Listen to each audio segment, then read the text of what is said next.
In the Dad Starting Over world, if you are in the DSO Fraternity, which is our private group for men only, dsofraternity.com, you know this gentleman very well.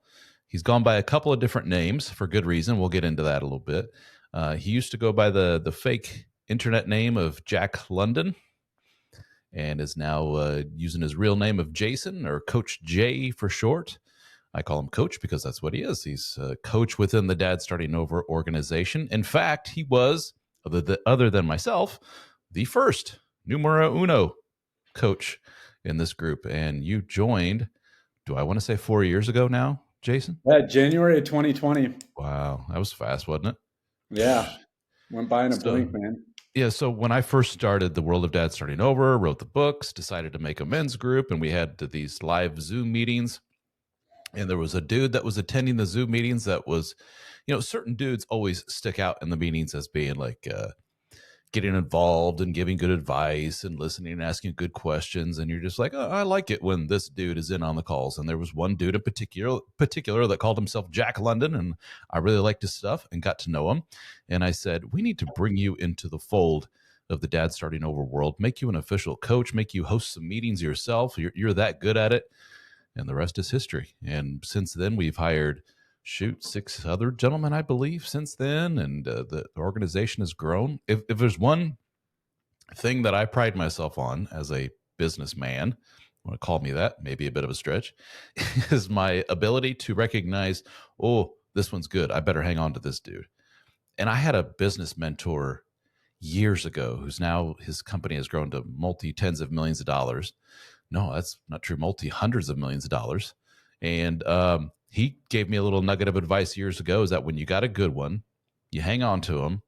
You don't try to um, have a position and find the right person. You have the right person, hang on to them and say, I'll find something for you to do. Because when they're good, that's relatively rare. And you want to hang on to a really good dude.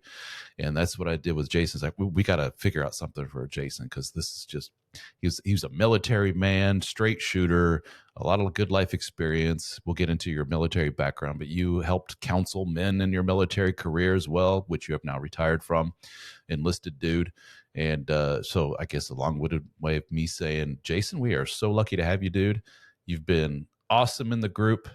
And it's time that we share with the world more Jason and talk about what brought you to the world of Dad Starting Over, and the latest happenings, which have been quite interesting to say the least. Oh yeah, So, where to real good begin, my toilet friend? reading.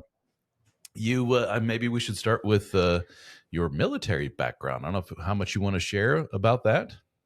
Yeah, so I go by Coach J. My friends call me Jay.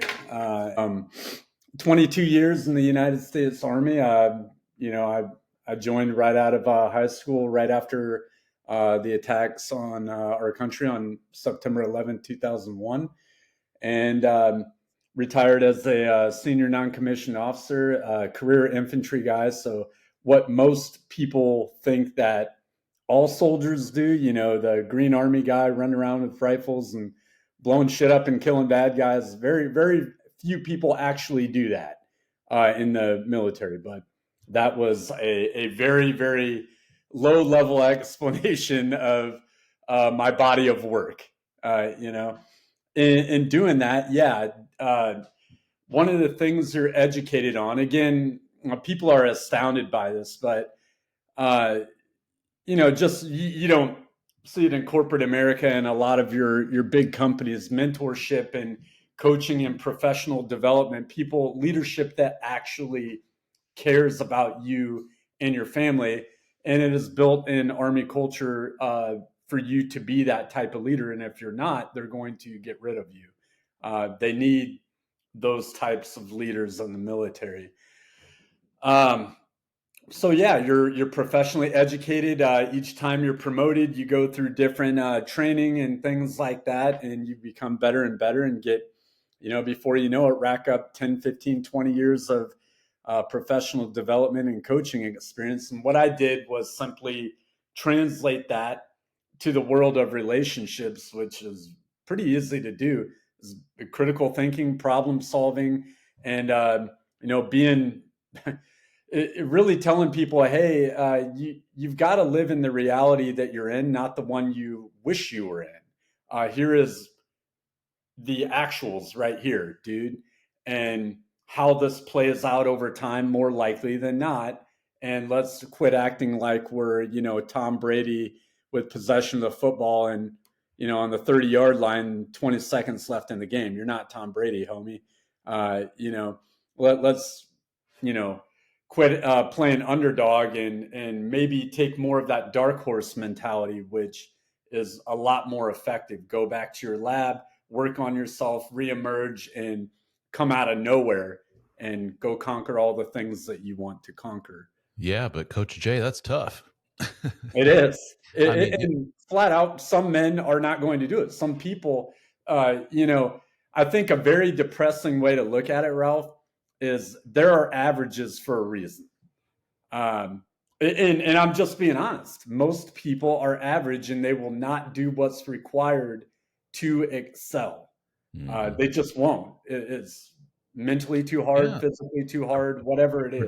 a predominant theme that we hear a lot in, probably, to be honest with you, more so with the general public on my dad's turning over social media pages and stuff, is that they'll look at my material and see stuff about this kind of self-improvement, that kind of self-improvement, things we've learned from our failed relationships and stuff, and some men get downright irate and say, that's cool and everything, but that doesn't help me. It's like, okay, what is it you need? And but it gets down to it is, I'm really hurting right now. I feel like I've been kicked in the balls by life, and I want this pain to stop. Make it stop, please. How do I just make it stop, like, now? Because I don't want to do this anymore. I can't go on feeling bad like this. And it's like, dude, I get it, Yeah. but all this stuff that we're talking about, that's it, man. You've been given the tools. It's just that it sucks and it takes a long ass time, and you got to go through it. I read my baby girl a story about going on a bear hunt. Can't go around it, can't go over it, got to go through it.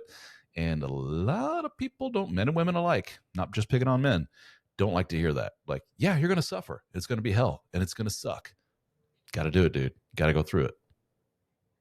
Yeah. No, I mean, isn't that a big life thing? It is not easy to get into the gritty areas of your life and grind out those hard minutes of your life.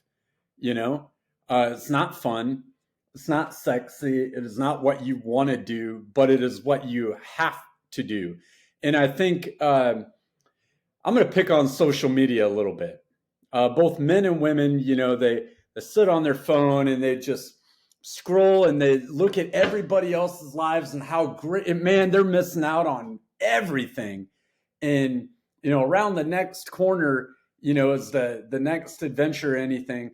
Well, all these people that are able to do that worked hard for many years. More often than not, the story is a version of the same. They worked hard for many years to get the financial assets and the time and space and freedom to do those types of things. And if you want that, you have to work hard.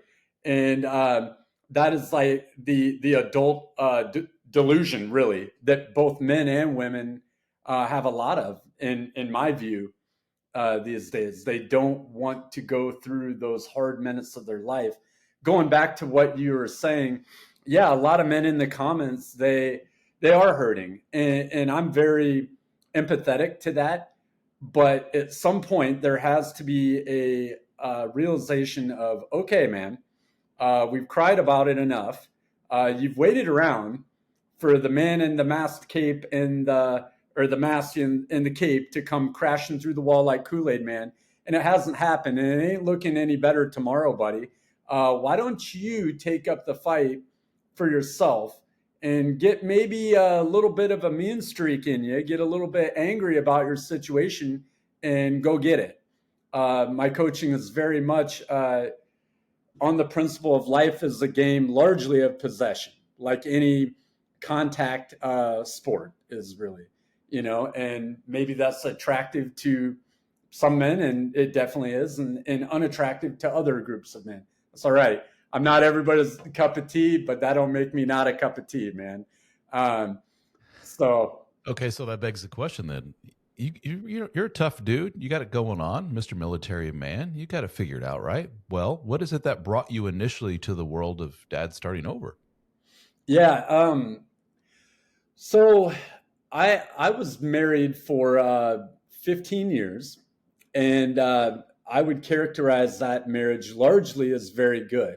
My ex is a good person deep down, a good woman deep down, a good mom deep down, and I'll kind of get more into that here in a little bit. But I was in a very, very demanding and difficult duty position. I was in the basic combat training enterprise for the Army, running a basic combat training company. And it's very thankless, unforgiving, and a ton of hours. You're not deploying anywhere, but you're running on 3-4 hours of sleep with one day off a week. For 40 of the 52 weeks a year, and you're run ragged. You lose a lot of your life, a lot of yourself, and I was completely miserable. As a result of that, I was, I've learned a lot, looking back at it, but I became a really miserable dude. I'm a big hunter. I love, going out and training with my firearms and all these different important man things that I did on the weekend.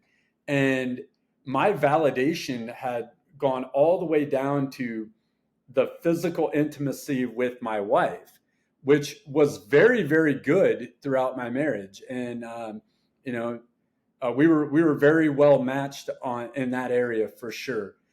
But I began to get rejected in the bedroom, and I'm like, what the hell is this, man? I'm fit.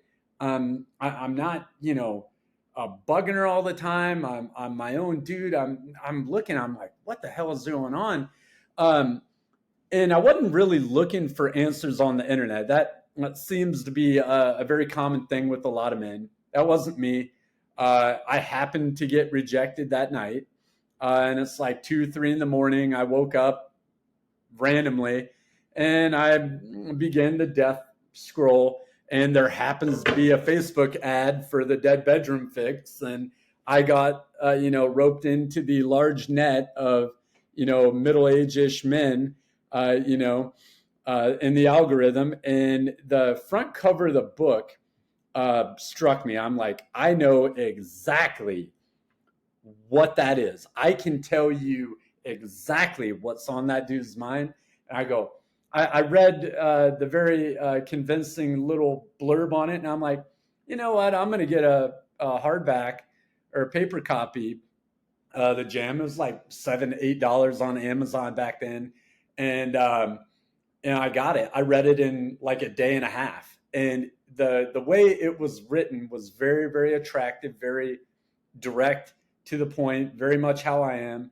And it got me to examine some things. And the one thing it did for me, I was not far off the mark.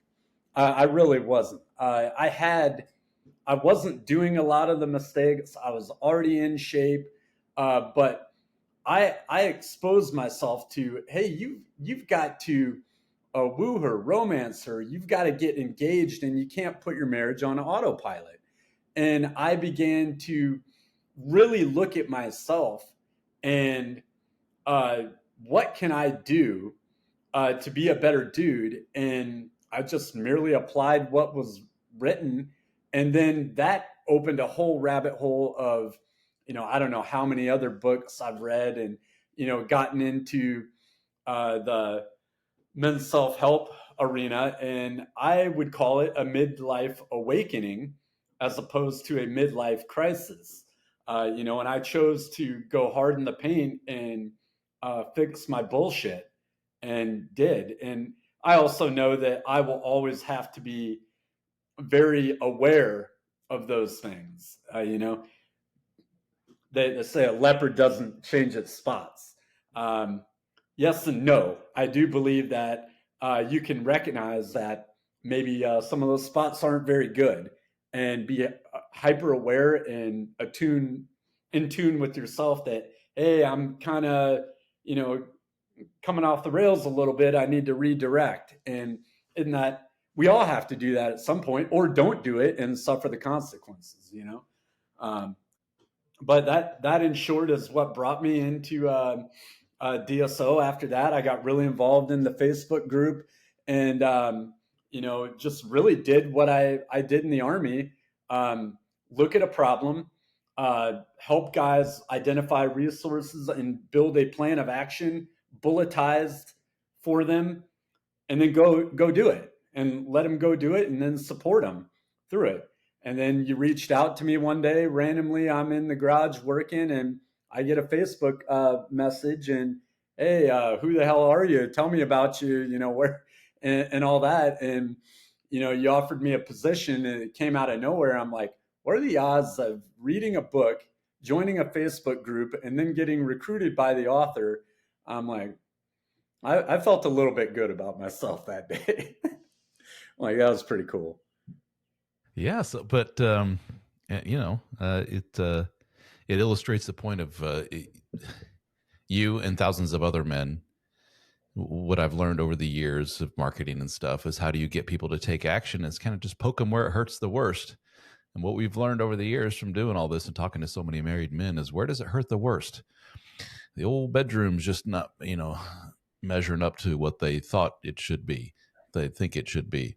And it surprises a lot of women to hear, when I say, what's the number one pain point for married men? Bedroom stuff. They go, really? It's that important? Yeah. And when it's lacking, it causes a lot of men to go on the internet and start seeking out answers. And I know you weren't seeking it at the time, but then I put a little ad in your face and say, does this look familiar with the picture? And you're like, yep. And I don't like it.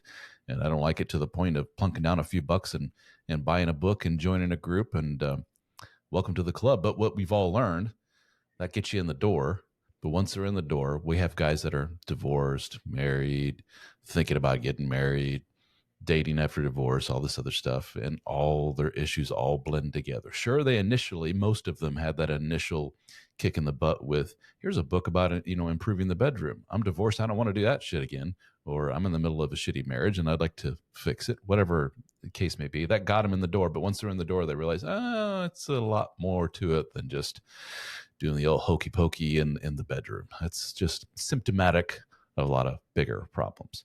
Yeah, I agree. And when I take guys on in coaching, and largely my message is, quit worrying about that, because you're trying to get this outcome that requires a lot of work prior, and you can't just teleport there. You have to be willing to go on that journey if you really want to uh, create the habits and build the discipline to be that holistically, high value dude. I've kind of grown to hate that term, honestly, or that phrase. A little much. Yeah. A good dude, a great guy, a catch. A guy that all around dude. The vast majority that men and women like, and women are attracted to, from a relationship and sexual standpoint, but an all around attractive dude to everyone. People want to be around you. They want to be in your company. They want to do business with you. All those things. What does it take to get there? Well, you can't just, read a book and read a bunch of books and then do nothing to apply it. No, man, you have to unfat yourself. Hey, man, you have to, work on that whole validation thing and getting validation out of all these different buckets in your life. Hey, you've got to quit being up her ass and humping her leg all the time and bugging her about having sex and being your own dude. Hey, you need to get more involved with the kids and know their doctors and their dentists, and go hard in the paint there. The work never stops, and on yourself, and looking at what it really takes to be that guy, building that, making that your life. It's a hell of a lot of work, and some people just aren't willing to do what's required. Yeah, It's a very, very frustrating thing. If it were easy, everybody would be that guy. And going back, the average would be much higher than it is, you know? And it's not only is not everybody willing to do it. I think some people just ain't wired for it, and that's okay, man. Yeah. That's what I tell a lot of guys. Like, some guys fresh out of divorce are just sitting there kind of despondent because they've been, let's say divorced for several years and dating. And they go, I don't think I want to do the marriage thing all over again. I don't really think that Yeah. interests me at all. I'm like, okay, you're not going to get any shit from me. That's whatever.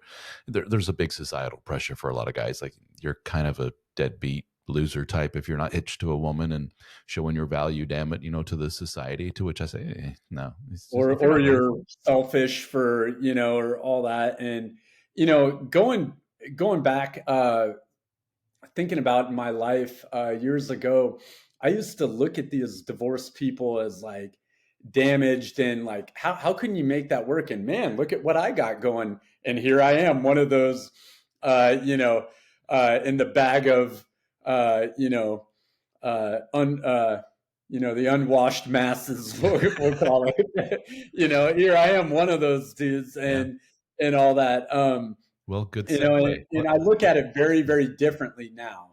That began to change once I really educated myself on all the drivers to this. And, no, it doesn't mean that both people are hopelessly, train wrecks. There's a lot of stories within A lot the of story. nuance, yeah, on both sides, yeah, for sure. We've learned over the years, not every man, it's human nature to present your side of the story and paint yourself as the angel and look at what this horrible person did. But sure as shit, Sure. when you dig into it, you're just like, dude, you're no angel, my man. You did quite a bit. And one of the big things, not everybody's innocent. At the very least, one of your problems, if you're listening to this and you're a divorced dude and everything went to shit, I can guarantee you, at the very least, we can point to issues that should's a strong word. You should have known early on in the relationship to make you say, "Whoa, time out. Let's take a breather here. Let's not jump into getting married and have 8 kids and everything. After knowing each other for 6 months, maybe we should just take a time out here." That's where a lot of men are guilty there, at least. Combine that with years and years of compounding bullshit from both sides, and it ends up terribly, which is a good segue into when you first started, going back to your story of, you were in this relationship, everything was going great except for you dropped the ball, dead bedroom situation, albeit relatively briefly. You read the book, you join our group, things are going great, but you alluded to it early on, you're divorced now. What happened? Yeah, so we got to roll the tape back a little bit, and I think we'd be selling ourselves a bit short. I want to tell the whole story because I've literally run I think the pretty much the whole gamut of the DSO world and different things that can happen in there. More true than untrue for sure. So I read the book. I get, I get energized. I start crushing it, and I looked at, okay, we coach guys and tell guys, look at you, look at yourself in the mirror, get with a coach, and identify your problems that you need to work at. Quit looking at her. You cannot, look at her and say, hey, you need to fix it before you're setting that example, or else, where are you really coming from? Um, you really can't do that. You don't really have the clout to do that, and you do need a little bit of clout in these situations to say, "Oh well, honey, I've eclipsed you, or I'm rapidly eclipsing you, and you've got some work to do too, or maybe you Yeah. don't, and we'll just call it." So I identified multiple things within myself. I had a lot going for me. I had a great foundation, a great base on a lot of levels. Started off in a much more advanced level than a lot of the men. I was already in great shape, successful in my career, very masculine, very dominant, A-type guy. All, and not that that's everything, but it definitely, I would never have it any other way. for sure, as a dude. Um, but I had some things I had to look at. I had some combat trauma. I was a heavy drinker for many, many, many years. And around May of 2020, I looked at the hypocrisy that of me, helping soldiers with their drinking problems. Yet me, I'm drinking, a lot of bourbon every night, and then waking up and feeling like shit and gutting it out during, you know, our workouts in the morning and everything. And I'm like, what a bag of shit I am for doing that. And I'd had enough of it. And I just remember that moment. I was so disgusted with myself. And so I admitted myself into an Army treatment program. It was outpatient. I basically, they took my blood and urine tests. And if I would have tested positive for alcohol, they could have kicked me out of the Army. Uh, and I put my back up against the wall willingly like that to change. Was never diagnosed as an alcoholic, but a moderate alcohol abuser is what they told me. Went through a lot of therapy, and really the most profound thing I found out of that was looking at my relationship with alcohol and realizing that it literally brings me nothing into my life. It doesn't benefit me in any way. Could I argue? Yeah, I've had some fun. Oh hell yeah. I've had my heyday for sure. It's not bad for that, but I've done a lot of dumb shit. Drinking, and I realized, man, I could have been a hell of a lot of leader, or a leader, a better father, a better husband, and I just don't need this shit anymore. And I went dry for 6 months, completely changed my outlook on it, and I really don't drink a whole lot anymore. So that was a big thing. Focused on myself, my validation, got back into my hobbies, got into a routine. Um, Started. I just had this renewed energy that I applied all over in my life, and really I dusted off those lover skills. And for about the next year and a half after that, life got really good. My relationship with my then wife really improved. We were back to uh, regular physical intimacy 3-4 plus times a week, and that was sustained and mutual and good. I was everywhere crushing it. And we were having a great time, going on trips, going on dates, man. It was great, man. um, and then a few things happened.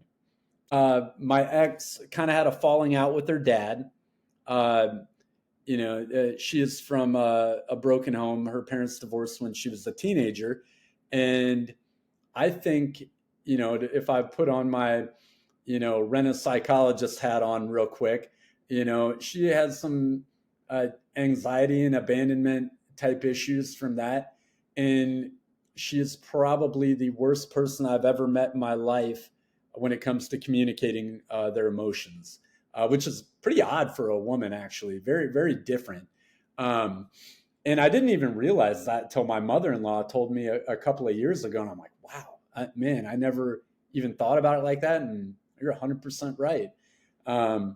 Yeah. So that that happened, and then I attempted to retire from the Army the first time, and they went cheap on me and said, "Nope, you're going to play extra innings. You're going to move to this new duty station. The catch is, when you get there, you owe the Army 2 more years." I had just been hired by a major firearms manufacturer for my dream job. I had to let that go. I had this great plan, and it was like all the things that we had worked so hard for were ripped. The rug was pulled out from underneath us. So I sat the family down and I said, "Hey, this is not what we want, but there are a lot of upgrades to where we're moving. We've done this before. I got to go there. We're going to get through this together. Here are all the upsides to it. We need to focus on that and go all in on that, and we'll figure it out." And And people kept saying everything happens for a reason, everything happens for a reason. And that yeah, I'll buy it for $1, sure. And what happened shortly after that, around the fall of 2021, my spouse was also a heavy drinker throughout our entire marriage. And I think she was using that as a coping mechanism and as a way to, calm that anxiety, clinical levels of anxiety that she had, that she would do nothing about. And around the fall of 2021, I began to come home and notice her passed out at 2, 3 in the afternoon. She would routinely miss family dinner, default on her obligations, was not cooking, not cleaning, not doing anything. She had a remote job and she was able to game the system. And, that was an enabling environment for her to drink all day. And then she knew when the boss was offline and she became offline. And, I knew what she had to get done that day. And then she, sipped on, her White Claws and wine. And then it all adds up. And it got worse and worse and worse from there. I did the good husband thing, supported her. Hey, I cannot tell you, Ralph, how many times I grabbed her by the shoulders and like, baby, what do we need to do? We need to get you in for a well woman appointment. We got to handle the alcohol issue. We need to get you in front of a therapist. And it was like talking to a brick wall. She was not receptive to any of that. And she just literally would do nothing. It showed me that she was deeply depressed and a lot of other things. So we ended up moving. I got my mother-in-law involved. She was the first call I made in the fall of 2021. Hey, I've never called you at any point in our marriage to talk about your daughter. Here's the ground situation. I need your help. She had, and I come to find out that both sides of her family had massive addiction issues that were not known to me. And even if I knew that, we talk about red flags all the time. Dude, okay. In your early 20s, you are not equipped to deal with that knowledge. Yeah. You can read all the fucking books you want to. You're a young man. You're about to fuck it up, dude. And I hope that me looking at my kids now, I'm basically probably going to corner them and be like, look, motherfucker, and, get them to understand somehow. But me, being an Army guy, geographically isolated from all family and everything, I didn't have any, no one regularly seeing me and my bride to be and asking those questions. I'm not blaming that on my family. I'm just saying that is not the norm for everyone. You're both in a town with your family, and a lot of times that's the story, and they can kind of, friends and family can give you a heads up on things. I didn't have that. Yeah. It's going back to what kicked all this off with the drinking and everything. We can make excuses. People hate doing that, especially victims of abuse and infidelity, and the spouse is the addict and so forth. They don't want to hear like excuse, but it's fruitful to sit here and try and study and go, what the hell happened? And I think it's very similar to what the hell happened when some guy discovers that his wife's been, banging half the town and screwing around and everything else. When you talk to those guys, those kind of stories are usually also precipitated by some what we call a giant holy shit moment. And you pointed out dad dying. You pointed out, hey, we have to pull up roots and move across the country to That was a big one. parts And unknown. your grandma that she was very close with died, during Grandma that time died. too. Yeah. And all these things. And then, our entire life, she had went hook, line, and sinker into, hey, we're staying here. We've got a house bought. You've got a great career ahead of you. And we're about ready to reap the benefits of, a 20-year retirement on the high three, system that I was grandfathered into, from the military. And that all got, stripped away, and we had to begin again. I knew that. I thought I did a good job of messaging that and communicating that to the family, but she just fell apart in all the areas. And I think there were a lot of things that just kind of collapsed down.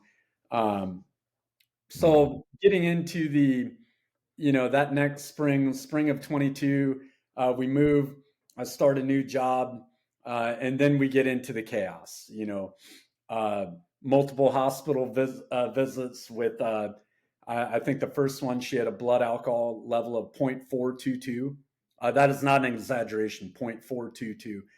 The nurse had to repeat it to me 3 times because I had never in my life heard or met anyone that had ever attained a blood alcohol content of that much.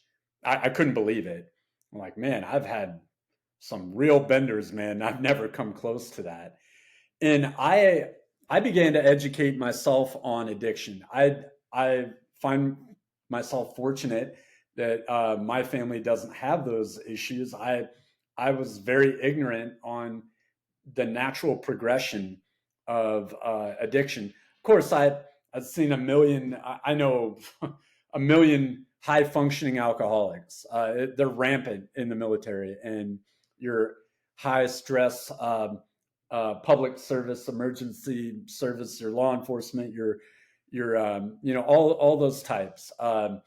And a bunch of my peers were heavy drinkers for years. I was one for heavy years, and I get it, but they were always able to manage it. And what I was witnessing was a full on collapse. And every time I would try to get her to, do something about it in a very loving way, she would just look at me, and it was like I was looking right through her. It was the craziest thing in the world. I wasn't talking to a human. Or she would push me away or act like a petulant child.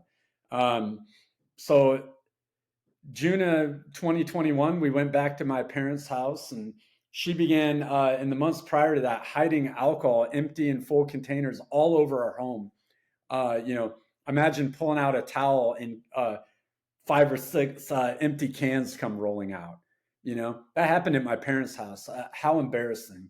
I laid down a boundary. If I went on the river to go fishing, and when I told her the day before, if I come home and you're drunk, or you're throwing cans everywhere and all this stuff, you're gonna pack up all your stuff, and I'm gonna drive you all the way back, 6-hour drive to where we lived in Tennessee, and then I'm gonna turn right back around and drive home and finish my vacation with the kids. Next day, literally, I show up, she's drunk, and I go to take a shower, and literally everything I just said happened. And I told her, pack up all your shit and get in the vehicle, say goodbye to the kids, and you're going home. And I'm going to finish the vacation with the kids. So after that, she went to rehab for the first time. She has now been to rehab 5 times. And I guess from there, the short version of a very, very long fucked up story is, that I came to a point in August of 2022. I had my second knee surgery that morning, and I gave her an ultimatum. You've got 1 week to get into an alcohol treatment center. There's a caveat there. Sometimes there's, insurance and paperwork, and you're on a wait list. Do the work, set the conditions, get into treatment, get on a waiting list, get the insurance, because you cannot do that for them because of HIPAA and all that. Dude, I tried everything. Unless you have some kind of power of attorney over their healthcare stuff, you can't do it. You're literally powerless. The doctors won't talk to you. They won't make appointments. They won't do shit for you. They have to do it for themselves. I told her, you've got a week. She looked me in the eyes, grabbed open a fresh White Claw, cracked it open, chugged the whole thing, threw it in the trash, burped in my face, and said, "Fuck you." I will never forget that. And I'll never be disrespected like that. And I said, okay. So I waited for the full week to elapse, 24 hours prior to my ultimatum expiring, the deadline expiring. Said, hey, what's it going to be? What are you going to do? And she just looked at me and didn't do anything. She was drunk. The next day, when it expired at 12 noon, went out, took a deep breath, and hired my attorney and filed for divorce. And it was 100% the right decision. I would do it 1,000% again. You have no choice in that situation. Now, this doesn't mean that I was perfect, but what I've told many people this. The end of my marriage is not my fault. I will not take any responsibility for her addiction, because if you know anything about addiction, it's not about the non-addicted partner did not cause it. It is a disease that they have. It's not my fault. That doesn't mean that I haven't grown and there aren't things that I'll continue to address and grow. I'm not perfect, you know. And that's a very important distinction to make for me. So, in the course of the divorce, we went through a lot of things. She got a DUI. She assaulted me and got arrested for domestic violence, child endangerment. Child Protective Services was called to our home 4 times. She's been in and out of court. Mediation happened. She defaulted on it immediately. I got a parenting agreement thrown out.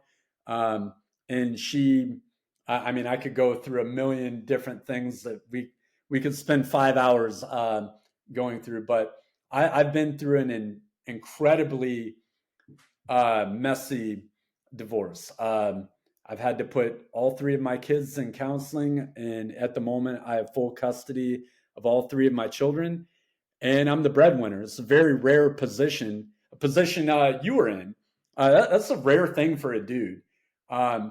Pretty much when people find out that a woman doesn't have her kids, they automatically know the story. Where the opposite is not exactly true. You know, but yeah, it's been a hell of a battle, and we still got more to come, unfortunately. But sorry to hear that. the light is at the end of the tunnel. What a story, though. My goodness. I mean, we wish her all the best. I hope she For figures sure. that shit out. I mean, I hope she looks back on these years and learns a lot and just says time to move on to a new chapter and do things right. But oof, what's it going to take is the question. Your wake up in the gutter moment. I think she's had those. I know not literally, but you know what I mean. The giant holy shit moment that wakes you up from this. She had the giant holy shit moment, which led to this negative coping mechanism of alcohol and everything else. Now she needs a giant holy shit of what have I done? And I've lost my family. I've lost my kids. I've lost everything. And she hasn't hit that yet, and she may not. And that sucks. But we wish her all the best. And okay, so here's the difficult question. And this isn't to beat you up, it's to learn from the experience, which is, and I've gone on and on about my situation and what I've learned, but looking back, and I know you met her when you were what, early 20s, late teens? I don't Yeah, know. I was like 21, and Okay. she was 20. I'm just under 2 years older than You were her. a baby still, so Yeah. but it's good to learn from those mistakes. Looking back, are there moments where you go, yeah, I should have seen this coming? The writing was on the wall. I just was too young and dumb to see it, or not. Yeah. There were a couple of lies early on in our relationship that, I should have paid more attention to. And then definitely, she was partying, and again, I've told a lot of people this, man. uh, Most of the people you meet in your early 20s are heavy drinkers coming out of college, that party phase of your life. That is hard to look at as a red flag. In my opinion, you would be red flagging the majority of people. Okay, a large percentage of those people will not, uh, have addiction issues later in life. Some of them will. What I should have done a better job of was looking at mom and dad, slowing the roll down, and all that, and taking a lot more time. Um, and I think I kind of made the classic military guy mistake, of being a young dude, and here I am in the height of a two front global war on terror. A year deployed, a year back training, a year deployed, a year back training, and I wanted what you know everybody else had. And I think I should have let a little more time go on and look at it. And there were a few things that looking back now, where I should have, took a deeper look at those things for sure. I've definitely thought about it. Do I ultimately regret it? No, we had a great marriage. The vast majority of it. She was a great spouse to me. Where a lot of women in army military spouses are pieces of shit, to be honest with you. Yeah, They're what is I mean, stop you there. The military is notorious for dramatic, chaos-filled relationships. To the point where if you hear of a relationship that's relatively calm and lasts for decades and decades and it's military based, you're like, really? um, it takes an extraordinarily strong woman to be in that environment, the right type of independence. Mhm. Okay alone, she understands that she is marrying the lifestyle. No different than a professional athlete's spouse.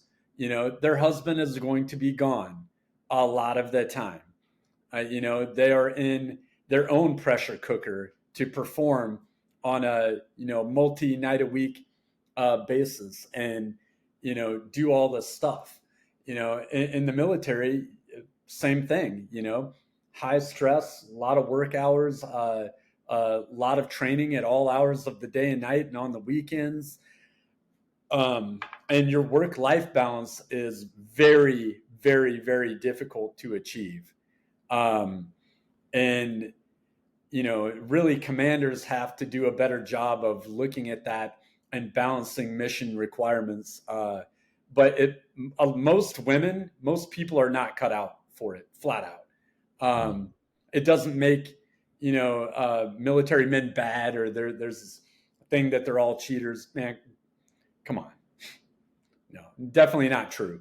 It's not made of a bunch of bros and womanizers and playboys. There are definitely a good amount of those guys, but um, you know that is not the predominant demographic for sure. Um, that you have to look at the lifestyle, and I think it is a grind. You have to be of that adventurous mindset that you're going to be moving every few years, and uh, uh, starting out over again in a new area. And if you're not okay with that, if you're more of the homebody, and I want to, homestead or plant roots, you're not going to be able to do that unless you're in the National Guard or something. You know, Active duty, no, you're going to move around, and you have to, you know, be okay with that lifestyle. So, also, to pick on military men a little bit, you go away for different schools and training, and there is a lot of low hanging fruit. There are a lot of opportunities to step outside your marriage, and a lot of men do fall for that, unfortunately. I never did. I don't agree with that, but doesn't make me as special or awesome. I just didn't default on my marriage vows. One check box. There's also not only just the infidelity thing, but there's a lot of opportunity just to get in trouble, period, when you're a military guy. I mean, go to any military base like Fort Knox near here, and Yeah. you're getting close to the base. Why? because it's pawn shop, pawn shop, pawn shop, liquor store, strip club, strip. Yeah. And so it's, it's a stereotype for a reason. Those businesses there to take advantage of young, dumb, early 20s military guys that are in high stress situations, that's ready to burn off some steam. And Yeah. yeah, can you imagine then, okay, on top of all that, let's throw marriage in the mix and kids. Like, oh, no wonder it just blows up all the time, And over I and think over. that's why, you're when you get into leadership positions, they professionally educate you and coach you to be a better coach, a life, I hate this term, but life coach of, men and women, because they know that. And readiness is a top priority in the military. If you're not ready to deploy, you're essentially useless, Hmm. medically, mentally, in your family life, your personal life. If you don't have your affairs in order, you're not an asset to the team. And it takes that engaged leadership to build a team of men and women that are capable of doing what we need to do. but Um, but what a perfect example of it takes two to tango, because you can be the most, quote, alpha male leader, family organizer, this is what we're going to do, stay on top of it type of dude. But how rare is it to find a partner who's also wired that way? Yes, pick up, we'll go wherever you want, husband. I'll run the fort while you're gone. You'll be gone for months at a time. That's cool. I got it. And I'll keep, an even temperament. I will keep chaos at bay. No drinking. No, yeah. Good luck finding that and person. my hat goes off to all the spouses that are doing it right out there. It is a huge How tough. amount of Oof. sacrifice on their part. It is not easy and truly remarkable to have a good marriage that is worth staying in and have went through a career in the military or even a period of service. I mean, truly remarkable, the things that the spouses have to handle and wear all these hats. Especially a lot of them are very young women, and their first time away from home. And so the ones that make it happen, I mean, I'm wowed by that as much Yeah. as that 80-year-old couple with the man sitting on the park bench, with the woman on the laying her head on husband's shoulder, and they're holding hands. And every time I see that, I stop and I go, "Give me your take.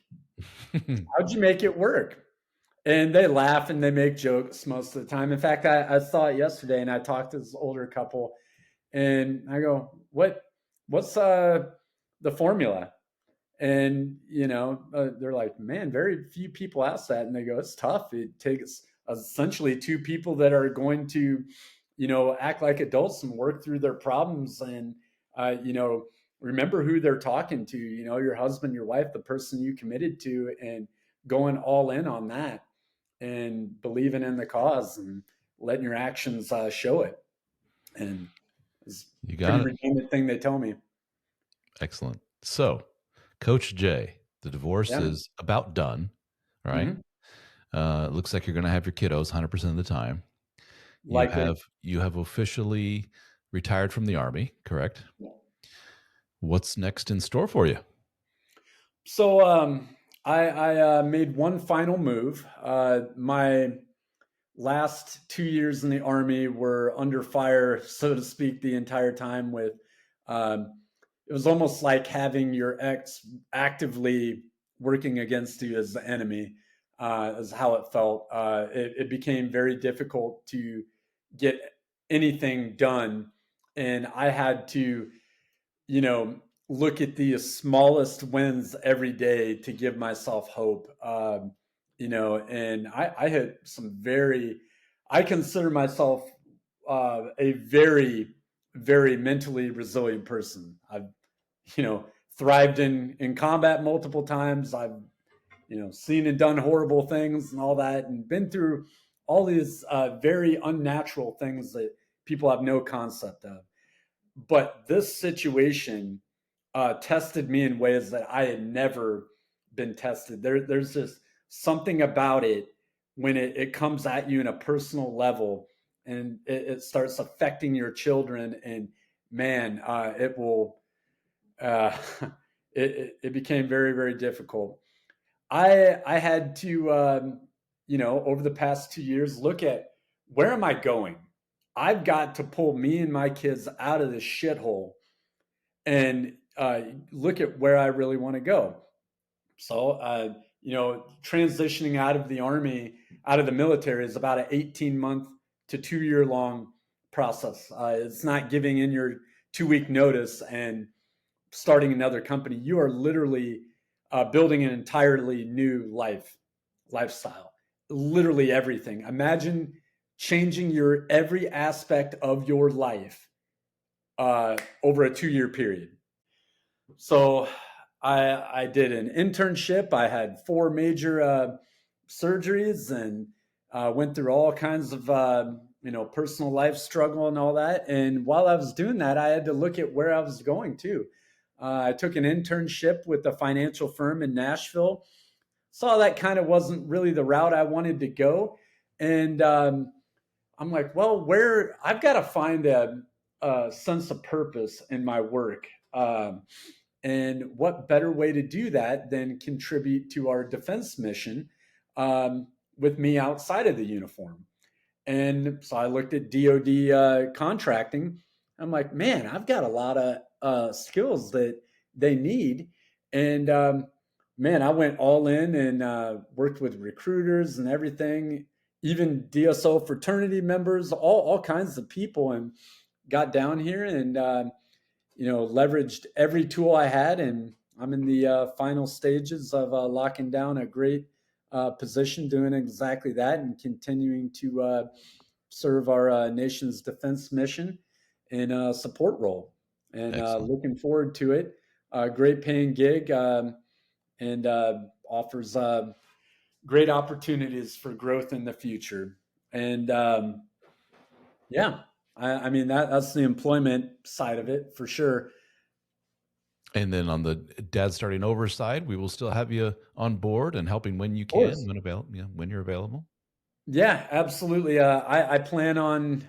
I'll tell anybody I'm a gun for hire, man. I want to work with you. I would love to be doing somewhere in between 5 and 10 coaching hours a week.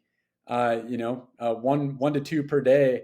It's very validating for me. I love helping men that want to improve and are not fucking around. They're willing to do what it takes. That is who I'm targeting. My coaching, kind of getting into my brand, if you will. I'm very much a generalist. I'm going to look at your problem. I can talk about the dead bedroom stuff and work with you on that. But really, the self improvement and getting that mind battle, that battlefield that really is your mind, that is where I want to make my fight with that guy, and get him to realize how things actually are and be okay with it. It ain't all fair, buddy. You know what? Who said it had to be? Stop caring about fair. Just freaking go, man. Identify what needs to happen and execute those things. Quit crying about fairness, man. I think a lot of people, they get stuck on the rules of what they thought, the Disneyland effect of relationships and everything. Well, man, at the end of every Disney movie, they've got the happy ending with the prince and the princess and anything and everything, and they don't look at him 5-10 years down the road, and all the work it takes to maintain that. It's just a happily ever after. Well, if you want that, it takes two people that are willing to work on themselves and work towards that goal. And the fact of the matter is, it ain't always going to be perfect. So a lot of my coaching work over the past 2 years has been shocker at the working with guys that are struggling with the decision to divorce, or actually going through one, or about to go through it. And I work with a lot of mindset strategies and things like that. And a project I'm working on now is an actual product of codifying all of that and making that a package, um, and structuring it. Very much now I view a lot of the coaching as being a traffic cop. You bring me your situation, I'm, you know, and all that, and bringing in all these resources and building a plan of action. While I still want to do that, there's utility in that. I'm codifying my message and the things that I know that work. Um, and it's not just in the divorce realm and all that, but in the self improvement category. Started a book. I had to put that on hiatus. I just had too many irons in the fire, and I want to do it right. But the premise of the book is I'm attacking the modern trope of this bumbling idiot dad. I can't stand it. The Homer Simpson. And one thing I want the listeners to know, you are making a choice if you are that guy. You are literally making the choice. No one is stopping you from being an incredible dude but you, period. You go to any youth athletic event, and most of the dads are built like a parking cone, completely unremarkable, are rolling around in sweatpants and Crocs for their dignity to drain out of, you know, and you're just like, dude, you are a fucking dustpan, buddy. And once you wake up from that and you realize, man, I should be the best person I can be for myself and for my family. My fucking family deserves me at my best. And even more so, I deserve me at my best. And that means I have to fight every day to be that guy because it's too easy not to be that guy. Yeah, but But I want here's to the give men a set of tools and a yes. mindset to directly attack that. That every TV show you watch, the husband, oh my God, if wife wasn't there, the roof would collapse and everything. I'm tired of this shit. I'm tired of it. Make your choice, bud. Do you want to be like that, or do you want to be a bad motherfucker? I Yeah. want you to be a bad motherfucker and be a warrior in your own right in every area of your life. And that's what You I'm know, writing about. we talk about if your barometer for success in this world is, getting laid, getting women, and all this stuff. Yeah. Okay, cool. That's one way of looking at it. And then you talk to those guys and you'll hear this onslaught of this loser talk from a lot of guys like, well, women are only going for this very small percentage of dudes at the tippy top of the pyramid. And why even bother? The work is too hard. Well, if there's any kernel of truth in what you said there about these men, and you go to these events like my kid's football game or whatever, and you're right, you look around and you go, seriously?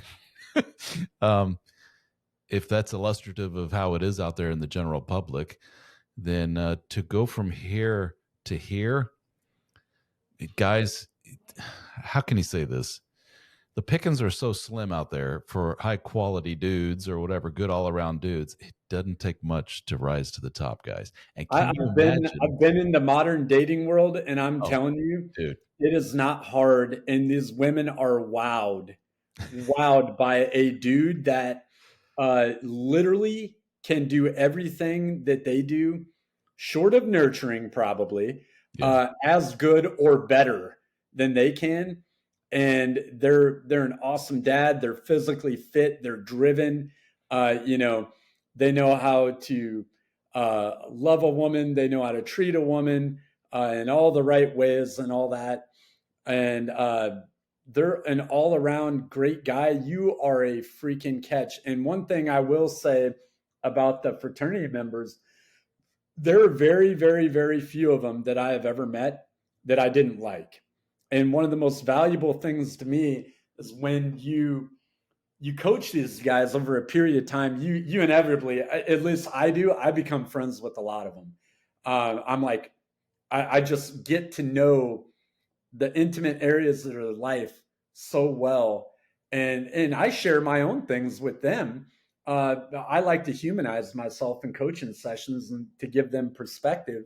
I think it builds that mutual respect too.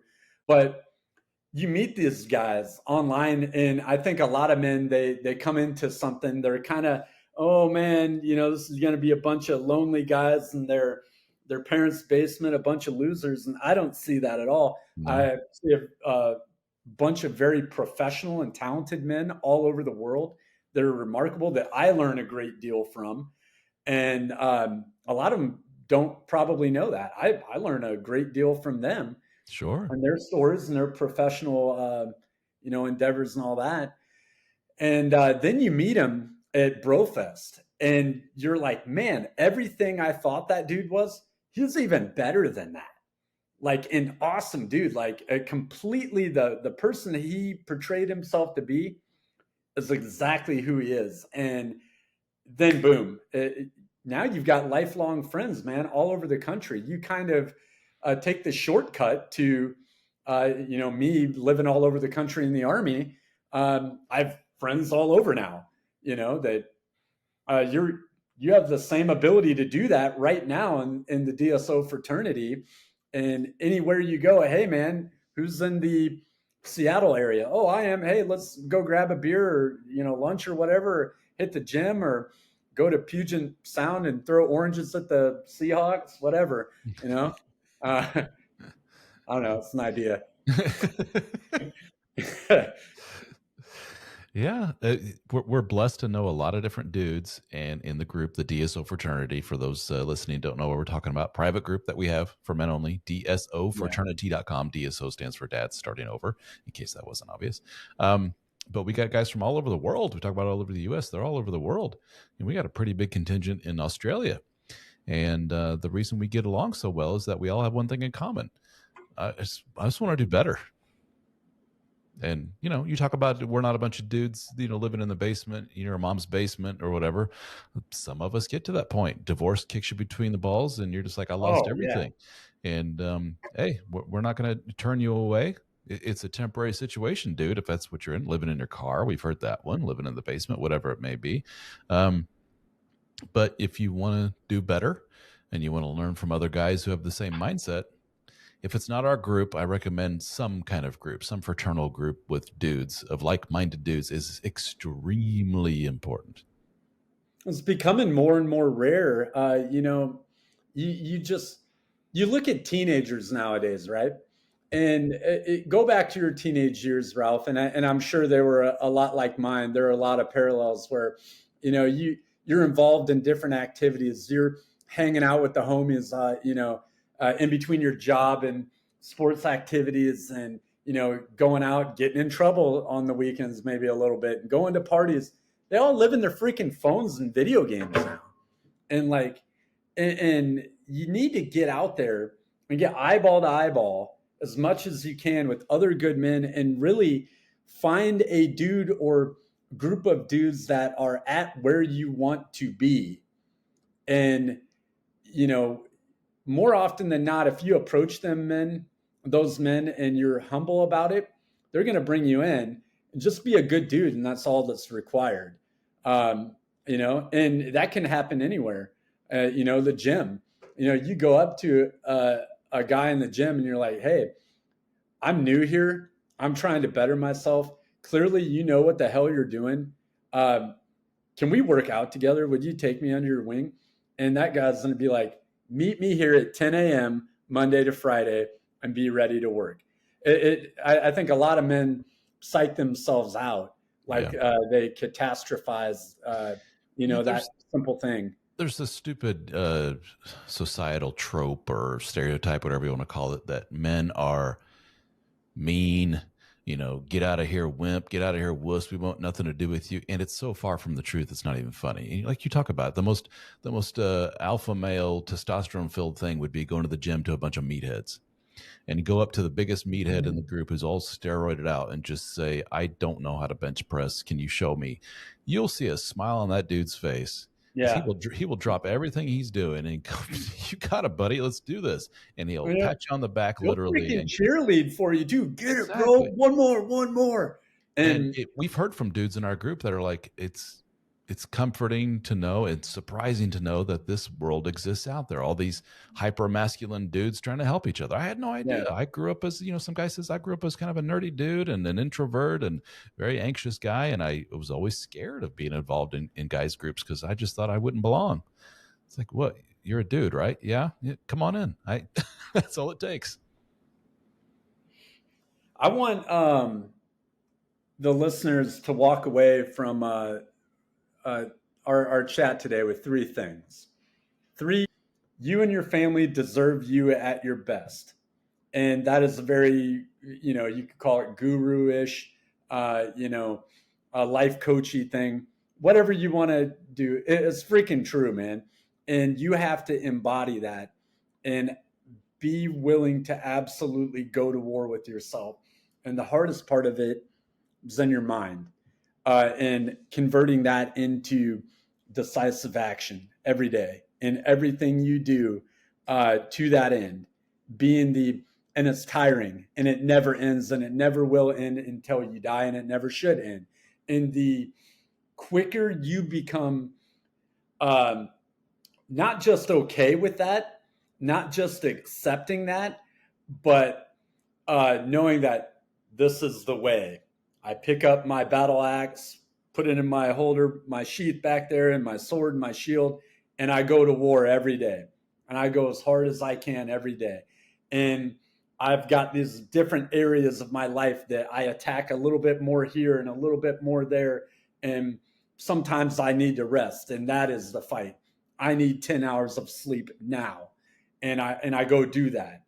That I develop discipline and a routine way of doing things and structure in my life. And, I get after that happiness journey by, getting back into my hobbies. If I'm afraid of it, I want to go do it. I don't want to be afraid of it anymore. I developed that Renaissance man persona where I can walk into a room and have conceptual knowledge of about anything.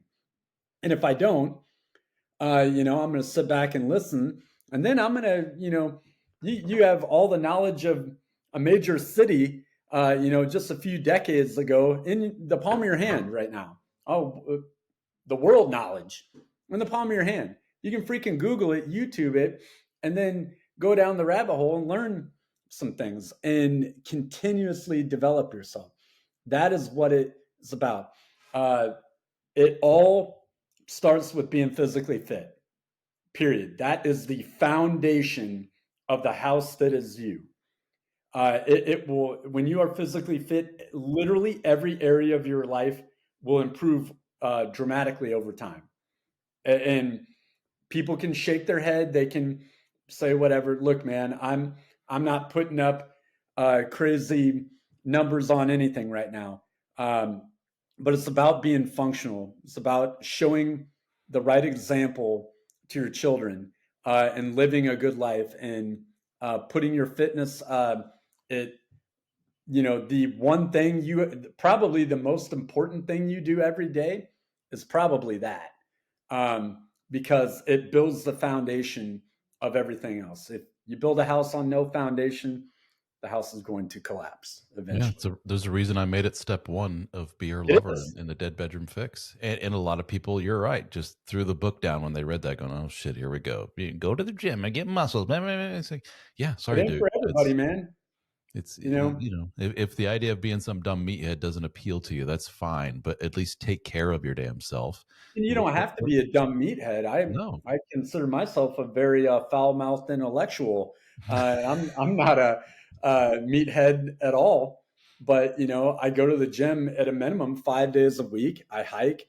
I do Krav Maga, multiple times a week, and I'm very fit. I have a shitload of injuries, a shitload from the army. You know, I'm about to be 100% VA disabled, and I have to, but I have to stay active, and I have to work around those injuries, man. That will progressively get worse And over what time, were for your sure. injuries? It was both knees replaced, or Both knees, both shoulders, both hands. I've got rods in both my feet. I've got all kinds of other issues, about I think 30 different documented My medical Yeah. records were over 1,800 pages long. Yeah. But hey, but look at you. You're laughing at it and going, it is what it is. Keep moving. I don't give a Fixed. fuck, Keep man. moving. What Yeah, am I going to do? Go cry into my dick-shaped pillow? exactly. Uh, that's what I tell guys all the time. And, it's funny, but, and I put it that way, not to be offensive, but for it to be remembered.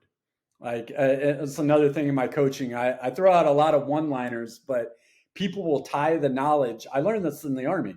They'll tie the knowledge to the one-liner, and then they remember the one-liner, and they have the knowledge right there. It's like a drop-down menu. It's pretty crazy. Marketing 101. Just do it. They, You know, they, everybody yeah, remembers the tag. they Yeah. tag it. So the thing number two, um, develop and enforce personal standards and relationship boundaries. Um, you cannot walk around the earth as the spineless dude. Um, one of the hardest things for the nice guy types to really come to grips with is you can be the kindest, most loving, gentle human in the world, and people will still rob, cheat, hurt you in all kinds of ways. You have got to develop what I call a little bit of a mean streak and know how you apply that, what that really means. That doesn't mean stupid. It doesn't mean reckless. It means targeted, controlled aggression to impose your will when all uh, you know options have failed prior to that, or we have elevated the level of circumstance is that literally that is the only option you have. You have got to be willing to pull the trigger on it. And um, you know, not everybody's gonna like you. I'm sure I've got a few people out there that don't like me. Not many, but they're out there. That think I'm a total piece of shit. You know what? The feeling's probably mutual. Fuck you too, buddy. You know, and I don't care. You have to get to that point and just stop giving a fuck about things that don't matter. You know, simply don't matter. But developing those personal standards of how you're going to be treated, how you're going to be talked to, and embodying that, how in your treatment of others, first and foremost, you treat them the right way. If they don't treat you the right way, you let them know, and you make it a memorable moment for them of how things are going to go and how they're not going to go. And it's funny when you push back a little bit, you put a lot of people on their heels because the truth is they're not good at confrontation. But when you accept that confrontation is a part of life and you become very comfortable in that arena, not that you're a obnoxious confrontational person, but when called for, you know that there's little micro confrontations that men, especially very anxious, very nice guy types, build up in their mind. I ordered a hamburger with no pickles that comes with pickles. Well, dude, decision one: is it a big deal for you or not? It's a big fucking deal. Send it back, and you call the waitress over. Hey, ma'am, I noticed there are pickles on here. I really can't have those. Can you take that back and have a new burger made or whatever? Or your steak was well done. You ordered it medium rare, like a real American.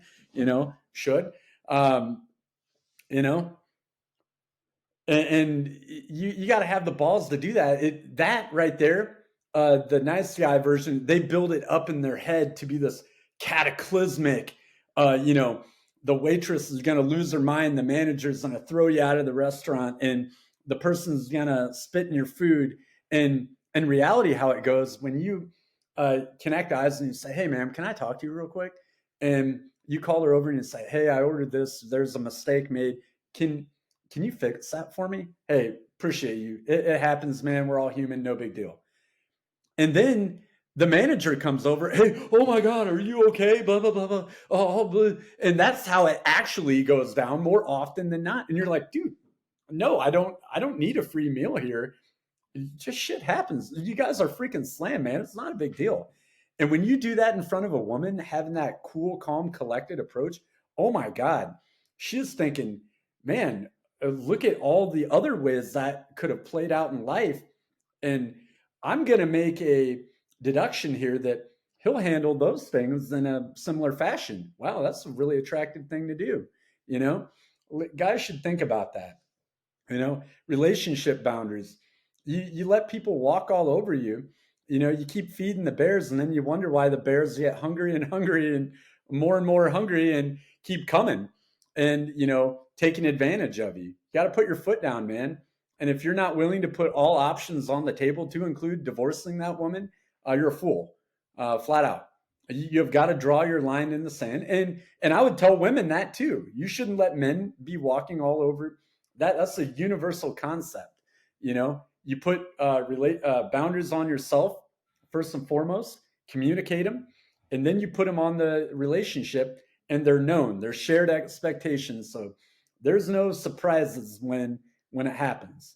Amen. Amen. And That's just so huge right now with so many men. It's been shamed out of us to have any kind of boundaries, and you don't want to be an asshole. You don't want to be too this. Don't want to be too that. And when in fact, and it's such a mind f for so many guys that when they finally flex their asshole muscle a little bit, air quotes asshole muscle a little bit, yeah, they realize how much smoother things go, and the ultimate slap in the face is how much better their romantic life goes. And then what do some of those guys do? All women only like jerks. All women only like assholes. As soon as I put up, a quote boundary, now they like me. Well, F them. Well, welcome to real life, dude. well, and the other thought that comes to mind, what are you really telling women when you don't have standards of treatment and boundaries like that? What do you stand for, buddy? Do you Yeah. stand for anything? Do you Will care you about stand up anything? for me, your kids? And you're sending a very clear message that you aren't going to make your fight where you need to make it, and that is not a good thing. She will rapidly lose respect for you, as she should, because people are walking all over you. And it doesn't mean, guys, again, catastrophize that like you're this, rootin' tootin' meathead asshole, being obnoxious and throwing people around a restaurant over pickles and on a burger. No, man. You come in there, you communicate like an adult, not a freaking mutant, and it's not hard. It really is not hard. Just tug on them a bit and make the conversation happen. Be kind about it and make it like, hey, man, little mistake, no big deal. And they make it right, and then life goes on. You Yeah, shake but it off. a mental exercise in those type of situations is, what's the worst thing that could happen? Yeah, And the guy says, well, they could get mad at me and say, sir, you asked for pickles. You never told us no pickles. And then okay, and then what? And then I'd have to say, well, sorry, but I did say pick. Okay, so in other words, the worst case they're not scenario even is going to get in that debate with no, you. but the worst case scenario is an uncomfortable confrontation. You'll survive it. You'll live. I Yeah, promise. Nobody will die. You'll be okay. exactly.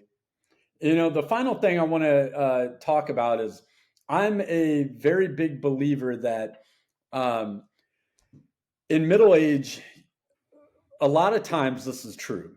You have a choice to either have a midlife awakening or a midlife crisis, and I think you'd agree that what brings a lot of men, the vast majority of men and women, to groups like ours, searching for answers, going to therapy, and all that, is something bad has happened there in crisis mode.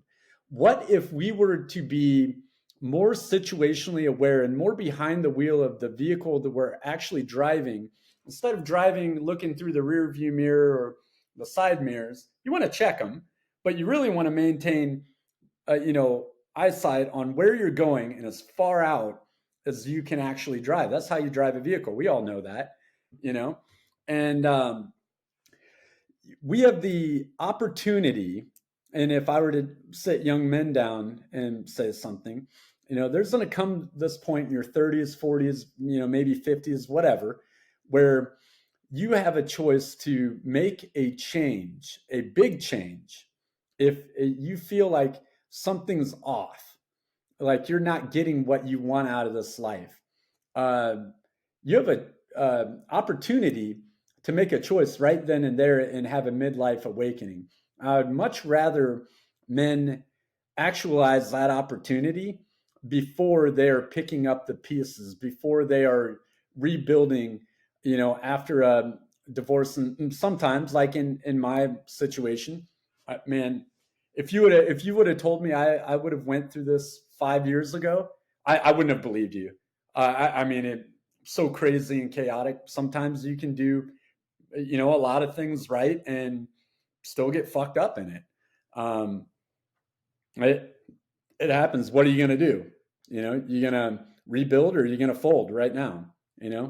I look at it like this, I'm all my children have, and no one's coming to save Coach J but me. I've got to put on that cape and mask every day and be willing to do what's required. So make a choice. What do you want? Midlife crisis or midlife awakening? And then follow that up. If you choose the midlife awakening route, go all in, hopelessly all in. Pour everything into that bucket, and you're going to see your life improve. It doesn't matter whether you're going through a divorce, whatever your situation is, things will get better. A lot of And my coaching is a message of hope. and If it's you not do going to what's be it's required, not going to things be will get better. easy. It's not going to be No, easy. And there will be people that will get in your way. There will be people that say you're dumb for fill in the blank, whatever it may be. It's that's just where it part of comes. life. That second point I made, and develop and enforce personal boundaries where you, yeah, push those people to the periphery of your life or completely out. Push them out of the ring. And unfortunately, those people may be mom, dad, wife, Mm-hmm. brother, best friend of 30 years. So you finally realize this guy's been kind of holding me back for many years. All we do is get together and drink 20 beers every weekend. And I've moved on from that. And there's no place in my life for him anymore. And he's holding me back from self improvement. He's trying to shame me out of being a better dude. And sometimes that person is wife. Sometimes it's sad, but An epiphany we had, Ralph, in our first Brofest in Nashville, and you probably remember. I think I'm not going to say his name out here, but one of the gentlemen that was there, really cool guy I'm friends with, and fraternity member, lifelong member, um, goes, man, what are the odds? Where show me in this city right now where there are 30 men that are on a war path, an absolute war path to becoming better, the best version of them anywhere in this city. And we're in downtown Nashville, getting ready to start our Saturday evening, and it's complete debauchery down there, at any given night, really. But 30 men that are all on the war path to being the best version of themselves. And here we are all standing tall and looking good and everything. And women are just like looking like, what the hell is, physically fit, well dressed, hold themselves properly, and just a big group of us. And I remember even that night, there are these older women. They were like, woo, wooing over this particular guy. It was really funny and cute. But they were just a little more vocal about it. The younger ones were definitely breaking their necks too. So it was it yeah. was cool, but a great epiphany of, we have a rare thing in the DSO fraternity. And if it were easy, we would have millions and millions of members all across the world right now. It's not easy. You're going to have to get in to the grittiest areas of your life and battle for that possession of what you really want. Mm-hmm. Um, and I think we all agree on this. I want quality marriages that have maybe, went a little bit, veered left or right. I want them to come back online and stay together. I want good families to stay together and, salvage the relationship and make it actually worth staying in, not just stay together for the kids.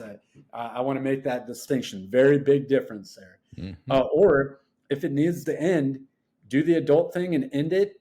And both of you guys, work on yourselves, heal up, and be the best damn co-parents you can for those kids. And We you have know, we've lost members over the notion of us looking at their situation and hearing all their stories and saying, dude, this ain't going to work. You know, it's not going to work. You never should have got together with this woman. This is a dumpster fire of awfulness. She's done these horrible, 15 things. What's going on with you, man? And they don't want to hear that. It's no, I'm, my religion, my vows, my whatever makes me say stay. So here's what I need from you guys. Tell me how to stay.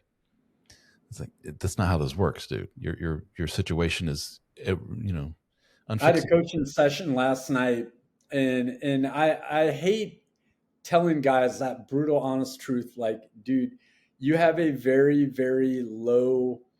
What you're telling me your goal is not aligned with reality, and here's why. You guys were never sexually compatible. Period. Um, and you're literally trying to build a house on with no foundation right now. You have no background. The chance you can't go from, zero to porn star sex. And, it's not how it freaking works, man. It just is not going to happen. And your goals are not nested in reality. Now, while I'm telling you that, I'm not saying divorce her now. I will say that in when it's called for, when it is right. And I would tell them, what I would be doing myself. Men have to get over the divorce is the easy way out. No, divorce is the only way out sometimes, the only logical decision, the only self respecting decision you have if you're in a toxic, abusive, whatever type of relationship. And I think men are finding more and more, they're shocked that, women are capable of bad behavior as much as men.